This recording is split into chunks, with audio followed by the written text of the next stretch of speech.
So thank you very much for listening. This is Dr. Sean Yoder, and today we're doing EC 202, Chapter 1. So at this point, you should have already listened to the lecture of how the course flows or come to the first class, and we should have that sorted out. So this is sheer content today, hopefully to get things working for you and get started on the course proper. So economics. Economics is the study of how individuals and societies choose to use scarce resources that nature and previous generations have provided. Gee, that sounds like, Charlie Brown's teacher. Wah, wah, wah, wah. Okay. Ray Fair, one of the authors of your book, right here, The Fair and Case Fair Oster. Ray Fair argues that the keyword in the definition is choose. And he's got a bit of a point. Economics clearly studies choices, either at an individual, business, industry, or governmental or society level. And it definitely puts this in the behavioral or social science category. However, I would quibble with Ray Fair on this. For me, the keyword in this definition is not choose. For me, the keyword in this definition is here, scarce. So as we go along in the term, you're going to learn a lot about me. For example, I'm highly addicted to Starbucks coffee. A lot of the examples we use in class will go back to Starbucks and, well, que sera.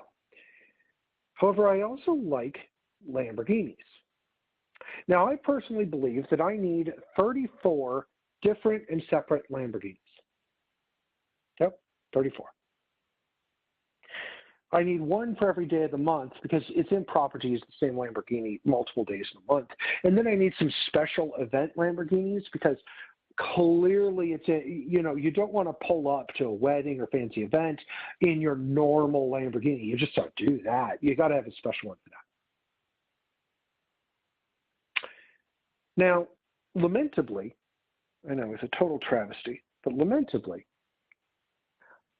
I cannot afford 34 Lamborghinis on my teaching salary. I know, right? Travesty of justice. So I am forced to make a choice. Do I buy Starbucks coffee or do I save money and buy a Lamborghini? Herein, the scarce resource would be money. Now, if I had all the money in the world, I would never have to face the choice. The choice exists because of the scarcity. Without scarcity, there is no choice. Without scarcity, there is no choice. Now, throughout this term, there are three fundamental constructs of economics: opportunity cost, marginalism, and efficient markets. Those of you who had me for EC 201 are at this point possibly having traumatic flashbacks. But for those of you who have not, don't worry, I'll take care of you guys too. I'll help you out. Now, opportunity cost is that which we forego or give up when we make a decision. And herein, this idea of opportunity cost causes a lot of trouble for accounting types. So if you think about the opportunity cost of going to school, you got to eat, so food doesn't count, and you got to live, so lodging, room and board generally don't count. But you have to pay your tuition, you have to buy your books or course fees, these kind of things. Those kind of costs we'd call explicit costs. Clearly those count. But then there's the opportunity cost. You could be working right now. You could be earning money. So years ago, I came across a friend I knew when I was a kid. And, it was one of those Facebook things. Oh, it's like, oh, look, I found my friend. And, we talked. And she, right about the time I found her, she had had a daughter, However, her and her daughter had to flee. She was abused, and the infant baby was being abused. So her family, her sisters came, got her out of there, moved several states, got a court order to protect her and the kid. And, let's be clear, her life is devastated. Her husband was beating her and the child. There's divorce proceedings pending, and she's living in the home where her parents lived and just utterly financially and otherwise devastated. And I was helping her, and we were talking with her about kind of what's next and helping her rebuild her life. And I asked her, well, why don't you go to college? And she had never thought about going to college before. She had her high school diploma. And she goes, well, I can't afford college. Now, realize I've been in college forever. I know how to play the game, the financial aid, this, that. And I go, you're a single mother. There's going to be money hand over fist to pay your tuition and your fees. The course in the college is going to be free. And then she said, a really key idea of opportunity cost. Yeah, but how do I feed my baby? And herein was the paradox. The challenge for her, the barrier to her from going to college, wasn't the tuition and the fees.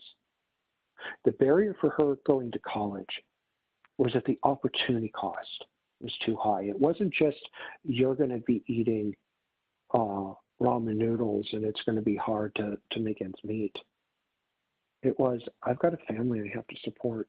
How do I do that, go to college, and work to support a family?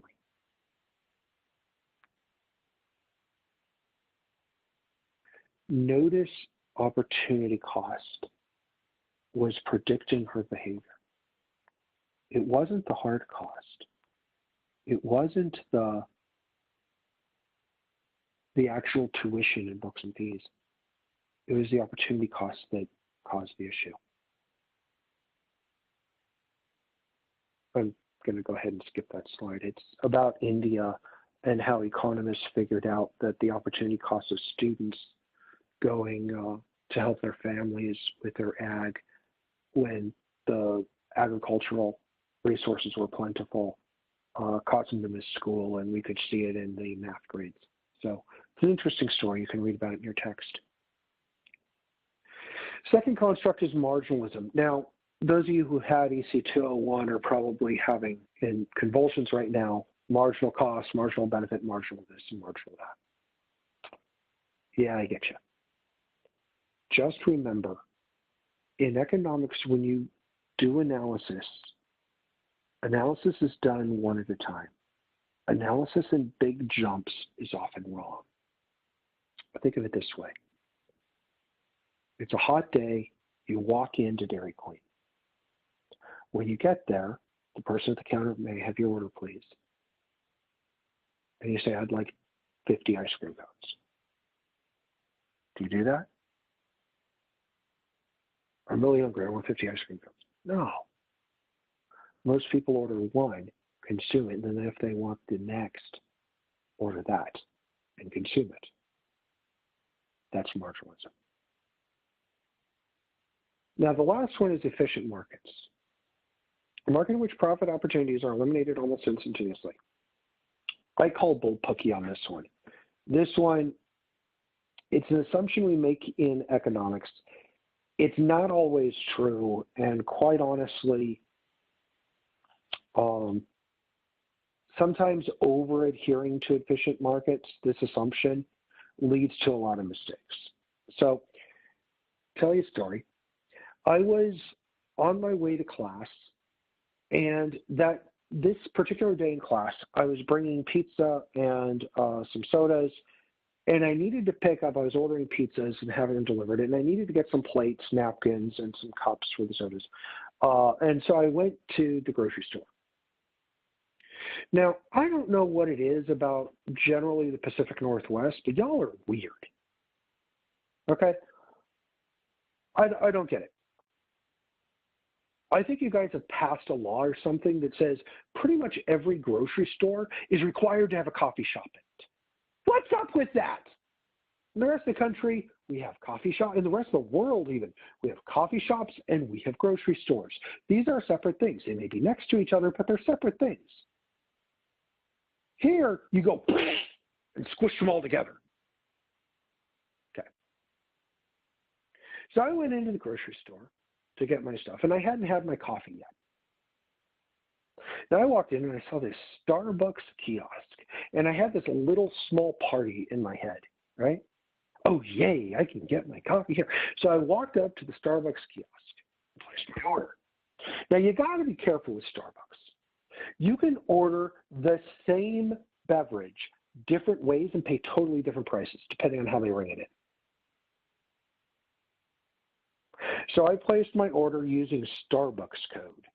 You know, Starbucks regulars know what Starbucks code is. You have to say exactly what you want. Some of them are Italian words in correct sequence and order for the barista or the person working to get it right on the cup. Anyway, in Starbucks code, and they rang it in. Now, I go to Starbucks a ton. Typically, I go to Starbucks every day in which I teach. I call it my anti-student abuse nectar. Just, I know how much it costs. I'm not the most original person on the earth. I generally have one drink that I order every single day. So the person behind the kiosk rang it in, and the price is different. I'm thinking to myself, okay, did you ring it in wrong? What's going on? So I went ahead and paid, and they're like, would you like your receipt? And I'm going, yeah, I really would like my receipt. Printed the receipt. I was looking at it. So they go off to make my drink, and I'm examining this receipt like I'm studying for a final exam, scrutinizing every little thing, going, now they ring it in right. What's going on? The next day, I went to my normal Starbucks coffee. And at my normal Starbucks, I ordered, and it was the normal price I'm expecting. And I told the person taking my order, hey, might I have my receipt from that window? Sure. So now, while my drink's being made, I'm studying the two receipts, compare and contrast here. And lo and behold, there was a price difference. The next time I went to the grocery store, I went up to the little kiosk and I said, here's two receipts. Why is there a price difference for the same drink? Sweet person to go, oh, I don't know, it must be an error. Here, why don't you talk to the manager? The manager came out, and I showed him the receipts. And I go, why is there a price difference? The manager said, oh, yeah, this other receipt is from a company store, Starbucks. This is a Starbucks owned by Starbucks Corporation. We here at this grocery store, we actually jack up the price just a little bit. Really? Now, here's the problem with that. There's the grocery store. There's a company store, Starbucks. It's about 300 steps. Now, guys, realize I'm an economist, which is a polite way of saying I'm really cheap. I walk down the street, and eventually I'll just freeze. My spidey senses tingling. And I'll be like, whoa. My kids are with me. Whoa, I feel a disturbance in the force. Kids will look at the ground, and lo and behold, there's coins on the ground. So with my son the other day, there was a penny. We were walking. I ain't moving until that penny is in my pocket.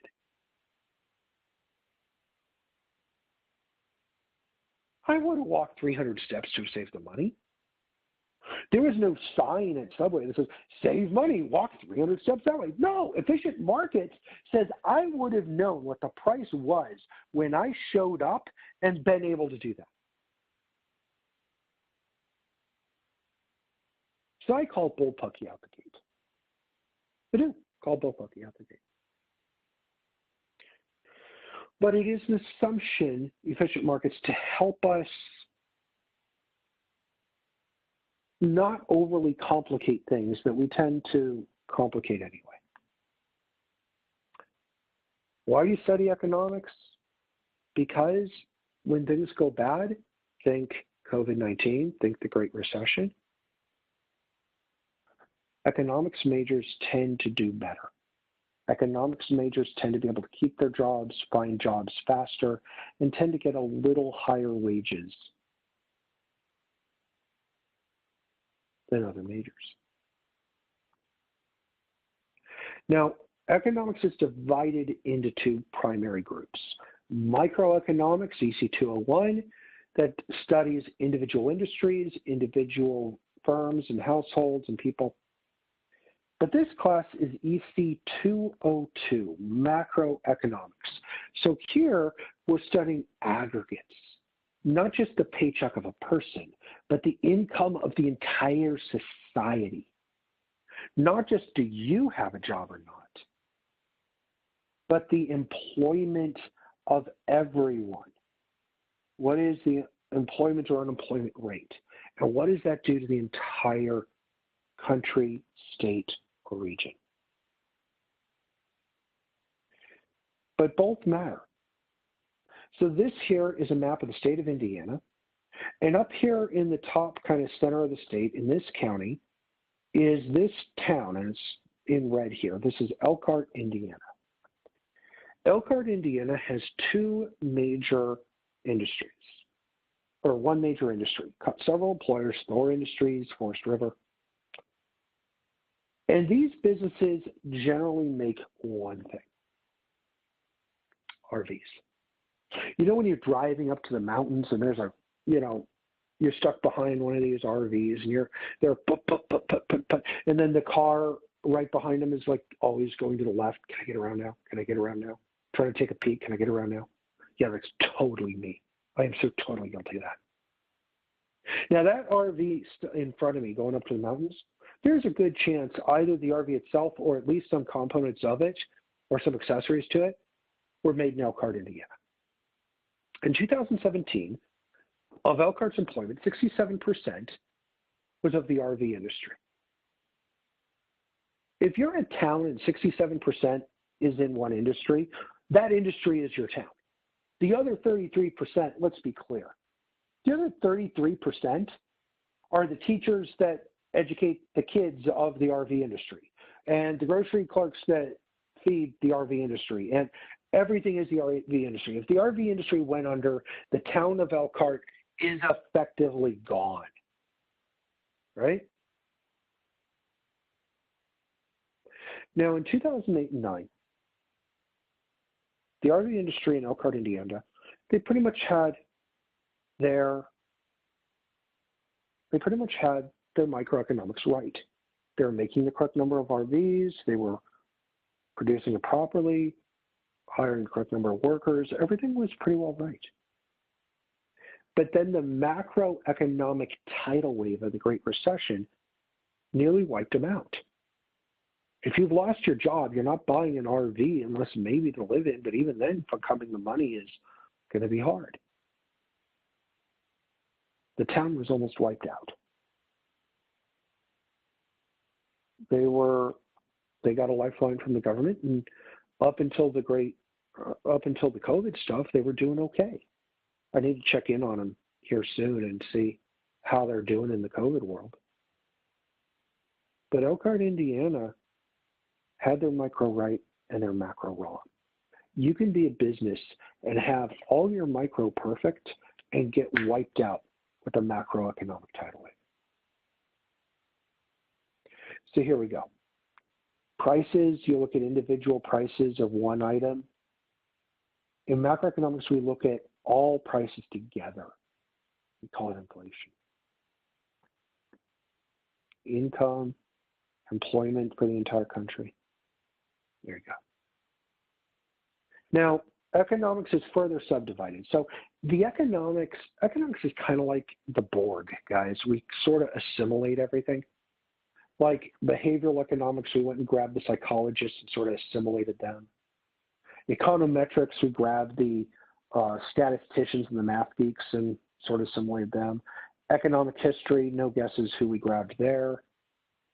Environmental economics, again, grab the environmental guys. Finance, health econ. Guys, this right here, the health econ, oh my goodness. Are there going to be jobs in this like you've never seen? Health economists and epidemiologists that study the transmission of diseases are intellectual first cousins. And because of the COVID-19, if you want that, oh my goodness, they're going to pay ton. Usually health economists make a bit more than epidemiologists. So there are going to be a lot of jobs there. So we're going to do some of this throughout the term. Now, questions or statements of economics can be divided into two parts. Positive economics tries to describe what's going on, generally uses data and analysis, statistics sometimes. But its key idea is to describe what's going on and how it works. Doesn't have to be correct. The key to positive economics is it's not making a judgment. By contrast, you have normative economics. Now we get the phrase normative from sociology, normative being social values. Normative economics does the same thing as positive economics, but then it evaluates them, weighs them as good, bad, better or worse, et cetera, and sometimes prescribes, says what you should do. Now, in this class, I push really hard trying to stay to positive economics. I try not to get into normative because you have your own value systems and they may be different than mine, and that's okay.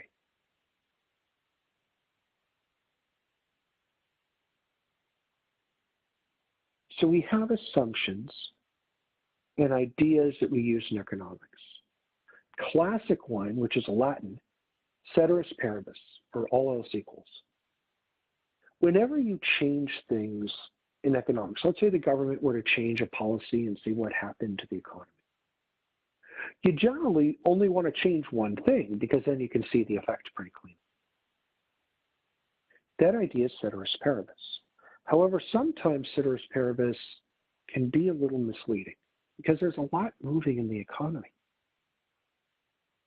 Let me give you an example. SNAP benefits are old school name for that is food stamps. It's money given to people who have extremely low income to help them buy food. In Oregon, what you do is you get this card. It's like a debit card, and the money gets loaded onto it. I was told that it was something to do with the last number of your social security number. For example, if it was a 7, the number, all the money would be loaded on the 7th day of the month. If it was a 2, it would be on the 2nd day of the month. But the money gets loaded one day a month. However, not every state does it that way. In some states, the money gets loaded for everybody in the state who has that benefit on the same day.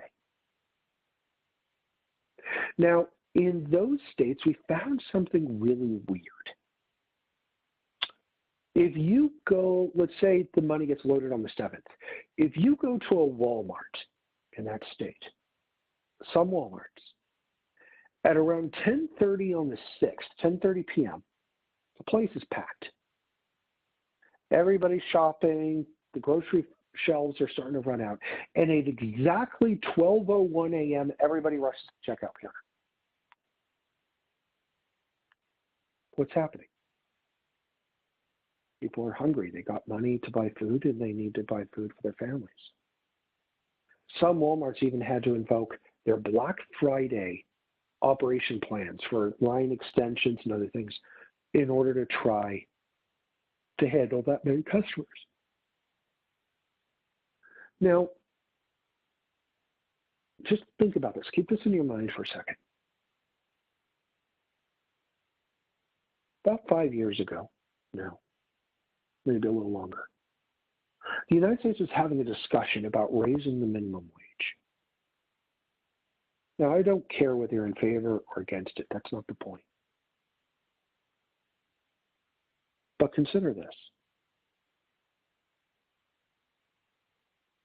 Profit for a business is revenue minus cost. How much you sell it for minus how much it costs, including workers and everything, to make it and sell it. So if you're thinking of Walmart, many of their employees either are minimum wage or just above minimum wage a certain amount.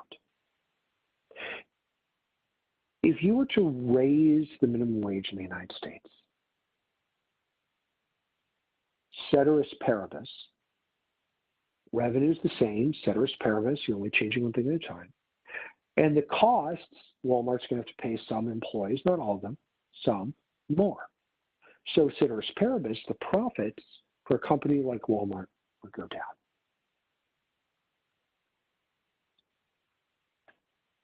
Okay. But could it be misleading? So why don't we release ceteris paribus? Why don't we let other things in the economy kind of work through? Now, studies have shown that people who get SNAP benefits, the vast majority of them actually work. And many of them at minimum wage. So if you increase the minimum wage, the people who are shopping at 10:30 p.m. and are rushing the checkout counter at 12:01 a.m., they got a pay raise too. What's the probability they're going to say spend some, maybe not all is probably a bit too far, but some of their additional money now at Walmart? I mean, think about it. Are they really going to suddenly get this pay raise and go, oh, no, not at all. I am too good now to shop at Walmart. I shall get my sustenance from Whole Foods markets, thank you.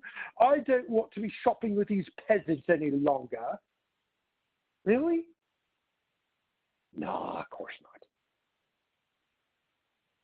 not. Of course they're going to spend some of the money at Walmart. Now, wait a minute. If they're spending more money, that means revenue for Walmart might be going up. So now the effect's on profit. If profit is revenue minus cost, revenue is going up at the same time cost is going up. So there might be some Walmart stores that actually have higher profits and others that may be lower. So now the effect on profit is ambiguous. So ceteris paribus is a useful assumption, but be sure to think it through. There might be something else going on. And when that something else kicks in, you might want to think it through as to whether or not that's really valid. Another error. Post hoc ergo propter hoc. This again is Latin, and it means after, therefore, because of it. And this is an error that people have because of causation. The idea is that something happened before it, the event caused it. So if there's a bad traffic accident and someone dies, many times before the person dies, a paramedic shows up. So if a paramedic shows up at a scene, that means they killed the patient, post hoc ergo propter hoc. Of course that's absurd, right? There's not an army of paramedics coming down killing car accident victims. But that's what happens. Oh, if so-and-so is elected president, then this is what happens. Maybe, maybe not. You got to be careful of these things. It's not always true. Just because two things move together or one thing moves first doesn't mean one caused the other. So this is one of my favorite websites to play with. It's tylervigin.com. It's hard to see here on the slide. This is a correlation, and it is 86% with data from the National Science Foundation and the Centers for Disease Control.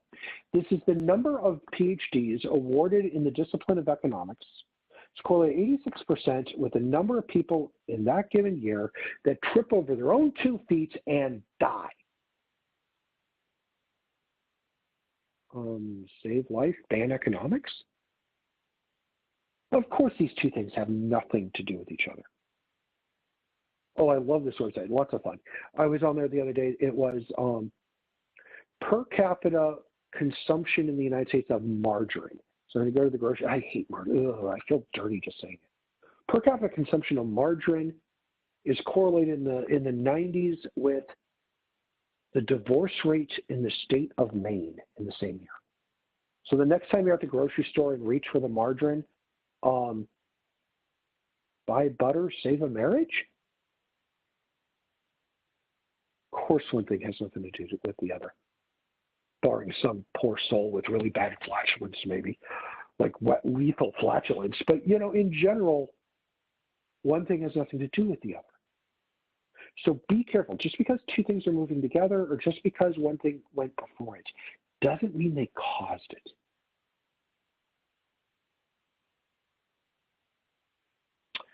So we do studies all the time. We study everything.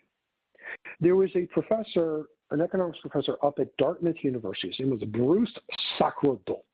I love the name. It was like Bond, James Bond. Bruce Sacredot. And he was studying, well, let me put the question, let me PG the question up a little bit. Let's say you happen to be a naughty person and you happen to have naughty friends. Did you pick your friends because you were naughty? Or did you end up with your friends and therefore they corrupted you and made you naughty? So what happened here is,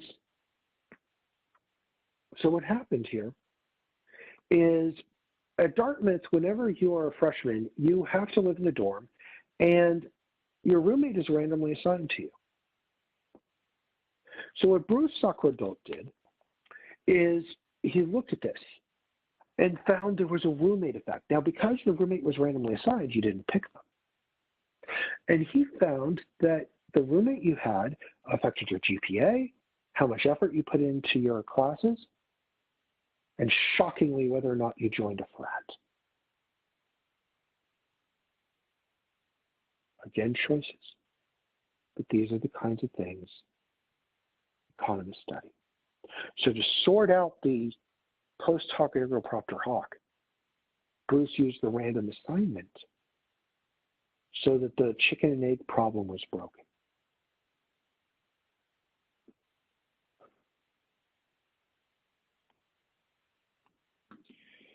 So whenever we do or evaluate economic outcomes, we generally evaluate them in four areas: efficiency, equity, growth, and stability. Now, many economists rely almost solely on efficiency. Efficiency is producing the most at the lowest cost. So you have an idea, I have an idea, you give us the same resources, we produce the same thing, whoever makes the most wins. Now, I love efficiency. It's really cool to work with because it's empirical. It's not touchy-feely, it's generally not subjective. And many economists kind of overdo efficiency, as if efficiency is the only metric that's important, but it's not. Now, there's also equity, fairness. But using equity as an outcome is a little more difficult.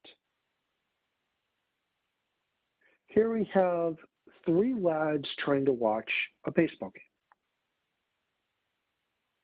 Situation on the left and a situation on the right. Question is this: which of these three, or which condition, the left or the right, is fair?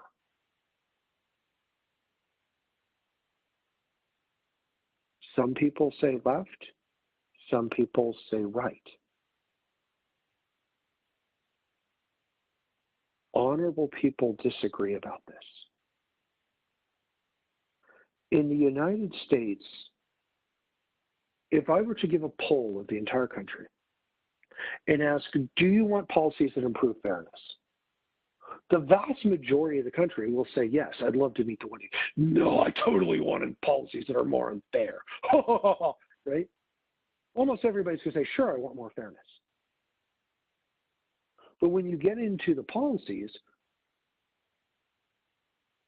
the way one person considers fairness, another considers unfair.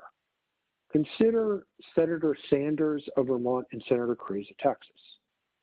Senator Cruz thinks taxes is more fair if you do it this way. Everybody spends the same percent. Senator Sanders thinks fairness is the wealthier people should pay more than the people who have less as a percentage. Now, they both would argue till they're red in the face that their policy improves fairness and the other person's policy makes things worse. But if you set down the politics for a minute and just back up and look, they're both arguing for fairness. The problem is they don't agree on what fair is. Fairness in the United States is hard to measure. And evaluating in terms of equity or fairness is difficult because people do not agree on what is fair. Economic growth. Especially in macroeconomics, we do evaluate policies in terms of growth. Now, let's have a little discussion about economic growth. At the time I'm recording this, we just came through a national election. And during elections, politicians, honestly, they're like, listening to politicians talk about the economy is like them peddling weed, right? Dude, vote for me. I've got like great growth here. I'm totally going to have awesome growth. The other politician, nah, man, your growth shit. Oh, you got to try this growth. This growth is amazing. Oh, yeah, right?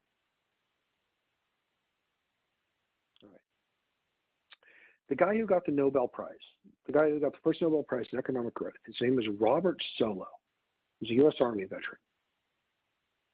Now, there are certain things we know generally improve the economy. If you have more people, you can make more stuff. Gee, that's shocking. If you have a business with 10 employees, you're going to be making less than the same business with 20 employees, right? Not a big deal here. But so population matters. Robert Solow went and took that out. But what about the others? Well, tools matter. If you have an accounting firm with 100 employees and 2 computers, you're going to be doing less work than if you had 100 computers. So tools we call capital. Robert Solow backed that out. But then there was some economic growth that wasn't accounted for by population, it wasn't accounted for by tools. That is what he called economic growth, and he studied. And he called it, quote, and I'm quoting Solow in the work that got him the Nobel, quote, the measure of our ignorance, end quote. So let's be really blunt, okay? The discipline of economics knows a lot less about economic growth than it lets on, and a hell of a lot less than the politicians think they know. We know some things that help, but in general, a lot of ink and a lot of research has been done in economic growth. It's very hard, but very powerful if you crack that nut. But we can all have a little bit of humility when we're talking about growth. Let's be clear. If there was a policy that worked in economic growth 100% of the time, we would be doing it, and the entire world would be doing it 100% of the time. So there you go. Now, the last metric is stability. This is an interesting one. If you have a car, I want you to kind of do a little imagination with me. Imagine the price of petrol, the price of gasoline, randomly would go from the current price to $20 a gallon. And it would stay up there for who knows how long, days, weeks, months, who knows. And then it would randomly drop back to its current prices and stay there for a certain length of time. And it would bounce between the current price and $20 a gallon. Would you live your life the same way? I wouldn't. I'd have gas cans, right? Petrol cans.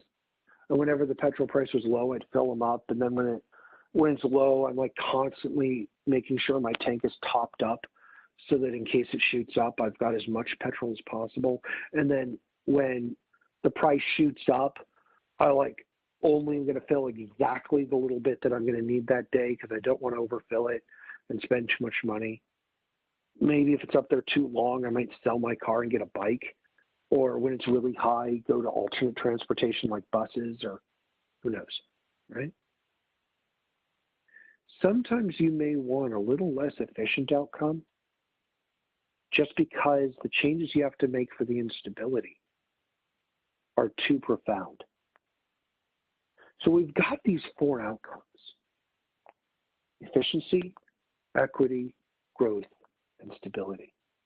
And many times policy ideas or proposals pit one of these or multiple of these against the other. And in order to get more of one, you have to give up some of another.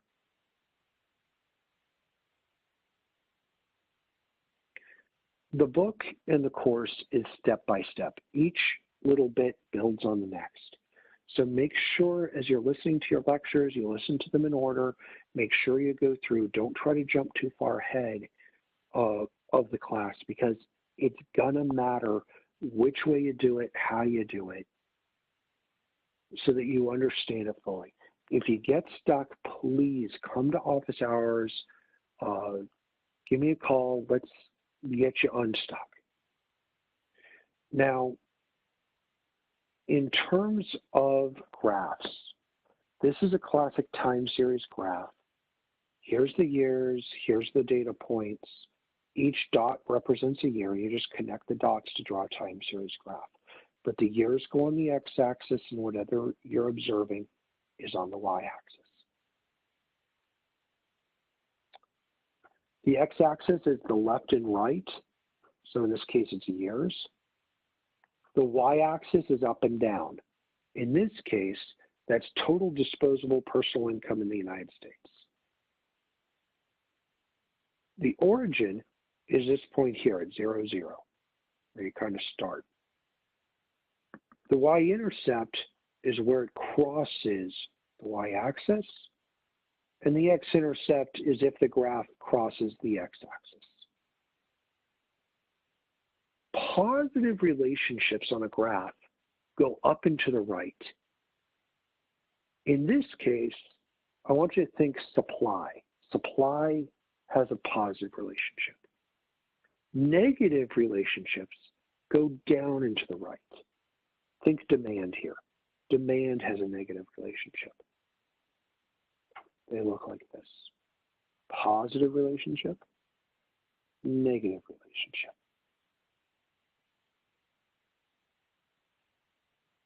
Okay. Later on in the class, you're going to need something called the 45-degree line. Now, the name kind of lies.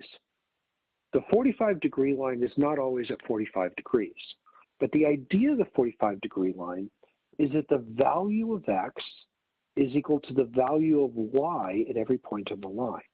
So here's $80,000 average consumption, down here's average income. So if you come across $80,000, notice it bumps into the 45-degree line right there, which happens to be $80,000 average income. Now, if these were on different scales or drawn differently, the 45-degree line could be flatter than 45 degrees or have a less steep angle, or the angle might actually be bigger. It really depends on how the axes and the scale of the axes themselves. But remember, the 45-degree line, the value of x is equal to the value of y at every point on the line. You'll need this when we get to part 3 of the class. Now this is the equation for slope. The easy way to remember this is rise over run. The triangle is the Greek letter delta, and that means change. So the change in y, how much y do you go up? So you find the second point, y2, subtract the value of the first point, y1. And that's how much you went up or down. X, change in x, delta x, x2 minus x1. Think Delta Airlines, right? Notice they have triangles on the back of their planes. What they're saying is, we're so awesome, we've changed flying forever. A little pretentious, I think, but that's what it is. Rise over run. You need to be able to use this equation for your test potentially. If you need some practice, the extra study material that I put up for you should help you with that. Okay. If you have any questions, please stop by office hours, give me a call, or come to a review session if we're having them. Depending on the way the class is structured, I'll be happy to help you. Thank you very much for listening. If you get into trouble on your homework, please let me know. I'll do everything I can to help.